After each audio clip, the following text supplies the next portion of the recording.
અરવલ્લી જિલ્લામાં ગઈ રાત્રે વીજળીના કડાકા ભડાકા સાથે વરસાદની પધરામણી થઈ હતી। ગઈકાલે સાંજે ઢળ્યા બાદ વાતાવરણમાં એકાએક પલટો આવ્યો હતો અને મોડાસા ભિલોડા પંથકમાં વરસાદ વરસ્યો હતો। આ વરસાદ થતાં વાતાવરણમાં ઠંડક પ્રસરી હતી। વરસાદ શરૂ થતાની સાથે જ વીજળી ગુલ થઈ હતી।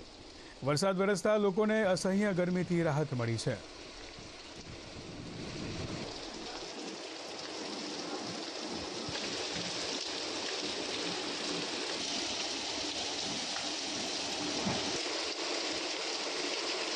હવામાન વિભાગ દ્વારા કરવામાં આવેલી આગાહીની અસર અરવલ્લી જિલ્લામાં જોવા મળી।